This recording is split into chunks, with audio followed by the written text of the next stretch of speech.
So Elon Musk has walked away, which is something that, I wasn't expecting, to be totally honest, especially not like this. And I've heard about this talk like back and forth for the last month or so, that Elon was going to cut back and step down and go away, and he's fighting with Trump and all these rumors and things. And I was completely unsure, man.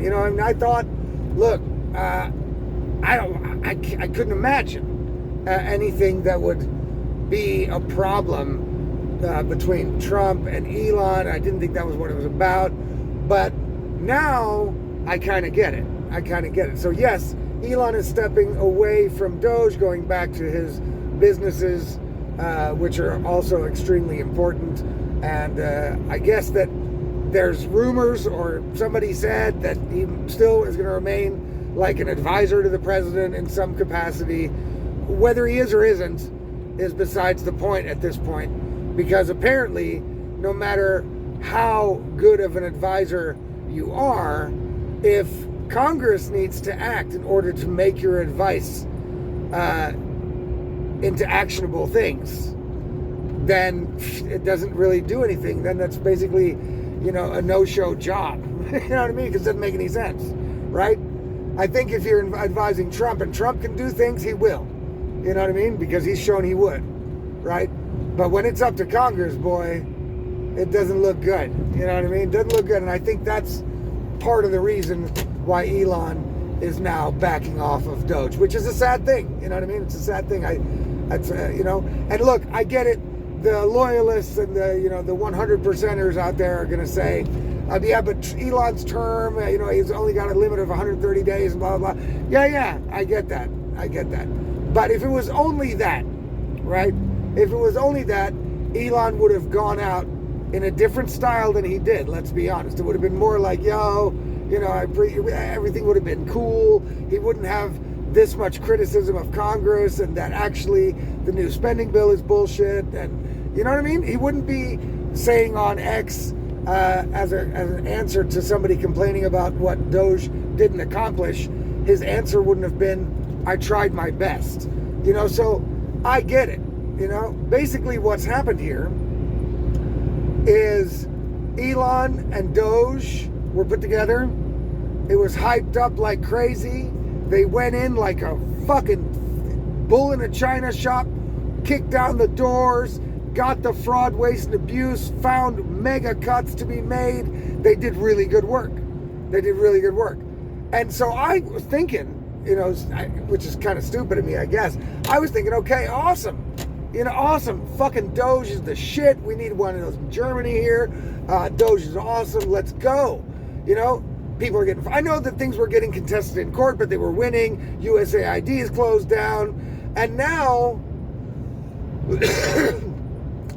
what kind of got me wondering was that in the middle of all that, the first continuing resolution, which is another word for we're going to rubber stamp billions and trillions of dollars like we do every time this question comes across our desk in Congress. We're just going to rubber stamp the shit. We're not going to oversight anything. We're not going to check where the fucking money is going. We're not going to double check their credit cards. We're not going to audit anybody. We're not going to look at if the program even needs to be existing. We're just going to rubber stamp the shit.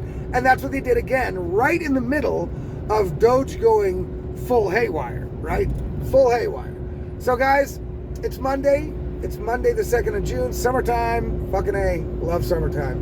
2nd of June 2025, it's 11:45 a.m. here in Germany, and this is the Insanity Report for today. And I was thinking that when Trump got elected, the videos would be less insane. The news would be less insane. It's not. It's pretty much the same.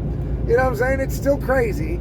And one of the craziest things that I think is going on, which I'm not very fond of, is that apparently Doge is a paper tiger without Congress. Now, I didn't know that. You know what I'm saying? I didn't know that. I didn't realize. I thought that when Doge went in and said, well, we're cutting this, we're cutting that, I thought that it was actually like happening. You know what I mean?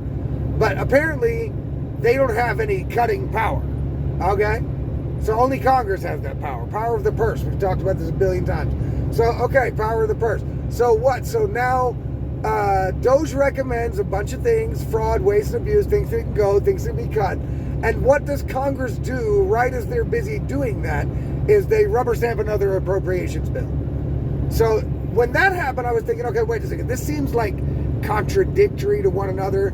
You've got one government department that is like nailing down fraud, waste, and abuse and pointing it out and identifying it.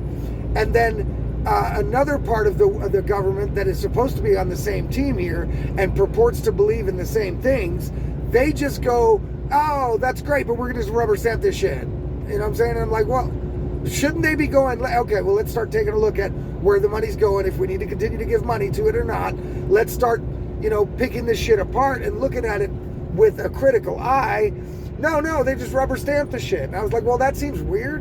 You know what I'm saying? That seems contradictory to one another. Doge and rubber stamping continuing resolutions do not mix together. That's like the opposite ends of a fucking, the coin and shit. It's not the same thing. So I was like, okay, that's weird. Now, I've been waiting in the shadows, like in the background, before criticizing any Doge shit, or Elon, which I can't really criticize Elon because Elon really did do his best. He also was under the impression that he's going to go in there and get the smartest, fucking most super genius software dudes and go in and audit the fuck out of the government. And we're going to point some shit out. We're going to save some money and we're going to fucking get rid of some of this crap nobody asked for. And Elon was gung-ho, baby. Gung-ho. And now to see him have to kind of turn away with his tail between his legs is fucking heartbreaking to me. Because what it shows is, yeah, Trump is in, great. He's better than anybody else, anybody from my lifetime, that's for sure. And I think if it was all up to Trump, if Trump really was a dictator, I think things would be running quite well. You know what I mean? I'm on it, to be real, But goddamn, the fucking Congress and a lot of the people under Trump and the people in the bureaucracies, and these people are all wasting our fucking time to death. They are making sure that Donald Trump will not succeed in making the giant changes for which he was elected. That's what they're doing. You know what I'm saying? So it turns out that only Congress can actually cut things. Okay, great. So if one important part of the government recommends to Congress, here's fraud, here's waste, here's abuse, we got to cut this. USAID and trans programs in Guatemala, don't need it, right? Don't need condoms in Gaza, don't need it. Don't need trans drag queen story hour in Colombia. Cut, afuera, get rid of the shit. Bam, bam, bam. So if that department, which is responsible for pointing those things out and investigating all those things, does its job and points out to the Congress, right, that, hey, here's the places that you guys need to start cutting. And Congress goes, boop, we're just going to rubber stamp the same shit as we always do. That's disheartening. Right? Now comes the big, beautiful bill, right? I did a video about this last week. I've tried to look for bad things in it. And the only thing that I can find in that's bad is that it will increase the deficit according to some experts. But according to other experts, it's not going to increase the deficit. They're going to decrease the deficit by growing, etc. I'm not a fucking economist. I don't know. It seems like however many $1 trillion the United States is in debt, seems like it's going to be pretty difficult to get out of that. But again, it's survived so far. You know what I mean? I don't know. I don't know either way. I don't know if it's going to ruin the economy. It's just like with the tariffs. If the tariffs going to work out to the benefit of the American people, the American working class, maybe, because one group of experts says, yep, could do it, absolutely, great plan, and another group of experts say, no, not so great. So I don't know. And since I'm not an expert myself, I don't know. But no matter what, Trump is better than anybody else I've had in my lifetime, and he's better than the alternative would have been, which would have been deep state Democrats like Kamala Harris. So on the one hand, we got to be happy that Trump won this election. Absolutely. I mean, people all over the world, freedom was in the balance. And now that Donald Trump is in, it's looking good for at least a positive direction back into the direction of freedom, even though the anti-freedom crowd, the left, the woke, they are fighting back. But it doesn't look like they're really winning, right?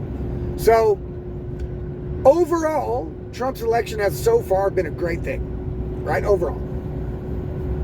One of the problems that I see with the Trump administration, which is going to be a giant problem for me, you know, as a person, I'm going to be really, really upset, you know, if it doesn't pan out, if it pans out the way I think it's going to, is that the problem is the Trump administration has still not been able to hold one single person actually accountable for any of the things that have happened in the last 10 years, including COVID, including Russiagate, including all the things, all right? All the things for which people, Democrats, people in power, Republicans can be held accountable over the past 10 years. All the lawfare against Trump, the attempted assassination attempts, all the things. No accountability for any fucking thing at all, right? And yes, there are signs that there may come accountability. Steve Bannon seems to think that there'll be accountability. By summer, we'll start seeing arrests. Well, okay, that's great because it's summer. So should be seeing them soon then. And one of the problems why we're not getting that is like the people in Congress, right? The squishy, weak-kneed, no backbone, eunuch, ballless, fucking Republicans that pretend to be on our side while they're still actually on their side. They're only pretending to be on our side because they know if they aren't, that they're going to get primaried. They see the mega support for Donald Trump and his movement, and they're like, shit, we hate this, but we've got to get on this bandwagon or we are going to get primaried, and they're correct. But it's starting to show that almost all of them are basically lying rhinos because Congress isn't getting shit done unless it's spending more fucking money, right? Now I get it, the big beautiful bill, right? Great, get good tax cuts for Americans, take it. You know what I'm saying? Because they're going to increase the deficit probably anyway, as every fucking president ever has, right? They probably will. Now, maybe they've got a counter plan with growth to kind of reduce it a little bit, to be able to do these tax cuts, blah, blah, blah. You know, overall, the big, beautiful bill probably is a good thing for middle America, for the working class. Yes, it may raise the debt, but it may not. We don't know because we don't know. Because we can't see in the fucking future, right? So it's all guesswork. But what it does do is continue this giant spending. What it doesn't do is really make massive cuts like Doge wanted, right? So for Elon, this is a fucking slap in the face, just like the first continuing resolution was. Fact is, this one is less of a slap in the face for the actual working class American. So that's at least something, right? That's at least something. I would take what you can get out of it, okay? Because rarely does it ever happen that the general population gets a great deal out of some bill. Usually they get restricted in some way or have to pay more taxes or whatever. Never ever does it ever end up the other way. So this time it does. So grab it with both hands and take it. That's my message for that, right? But why are the cuts that Doge has recommended and Doge has pointed out, why are they not being made? Why is it still going on? Well, that's because Congress refuses to act like they do on so many other things. You know what I think, people? I think it's time to just get rid of all of these Congress people and just switch them in for new ones, right? Try not to vote Democrat because, like I said, Democrats are on the warpath. Once they get any more power, they are going to misuse, abuse, and wipe their ass with the Constitution and the law in order to get back at Donald Trump, anybody that supported him, lawyers, cabinet members, people they're going to go hog wild. You should never give these people power again because they're going to be dangerous as fuck. If you think they were dangerous when Biden was there, you got to fucking ramp that shit up by 1,000% if they get power again. So make sure you're voting for independent candidates or Republicans, but get rid of all of these people. You know what I mean? Because, you know, get rid of them all. Look at their voting records. See if there's if at least if your state senator or your state congressperson, right, your representative, is doing the things that MAGA set out to do and trying to get something done, people like Marjorie Taylor Greene, people like Jim Jordan, you know, if they're those you keep those, right? Keep those few. There's only like 10 of them, right? There's only like 10 people in Congress that are actually trying to do the things that need to get done. And the rest are just fucking dilly-dallying around trying their goddamnedest to please, let's keep the status quo alive at all costs. We have to keep it alive. Otherwise, we're fucked. We can't continue to enrich ourselves. We can't continue to pretend to be working. We have to actually vote and do work and not be able to take our babies to the fucking Congress floor. And we have to be a serious place. You know, there's a lot of people there just living fat, living large, with power, that don't deserve to have it at all. They don't know what to do with it. They're fucking pussies. They have no balls. And Congress, I mean, god damn it, man. This was a fucking golden opportunity to show to the American people that, hey, if you get the right people in, things really can change right for the better. And up till now, that message is being defeated. That was the message like the first couple weeks and the first month of Trump's administration. That was basically the message. Things can really change. You put us in, we're going to kick down doors, shake things up, hold people to account, change things around, and make it America great again. That was the message. And that message is dying off every day. All right, now, does that mean that it's over? No, of course not. Of course not. Okay, because this is only month 4.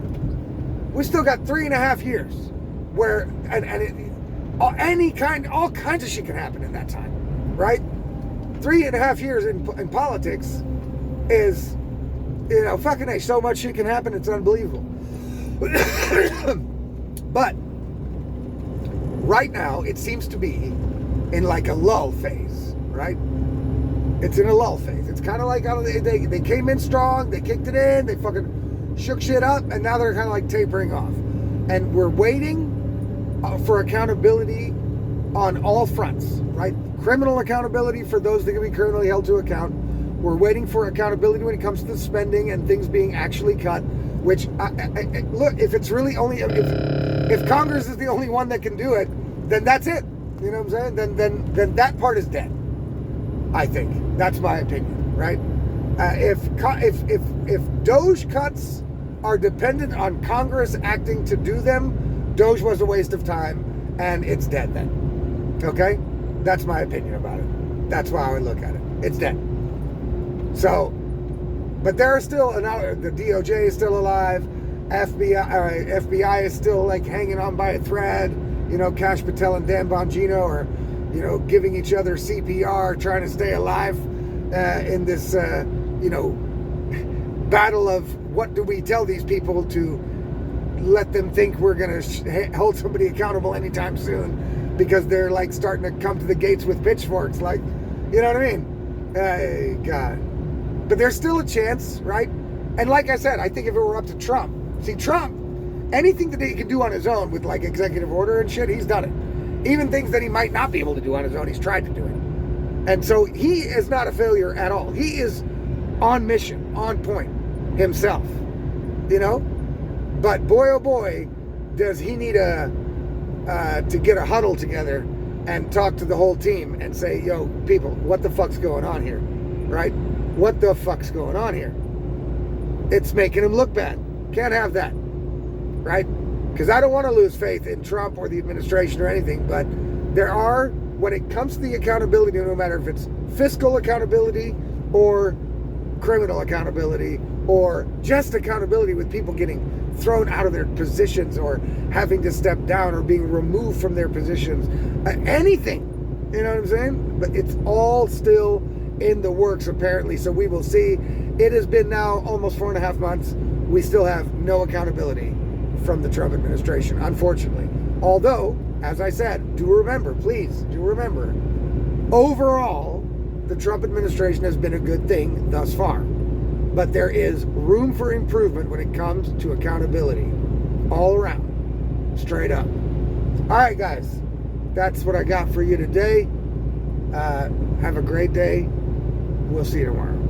Peace.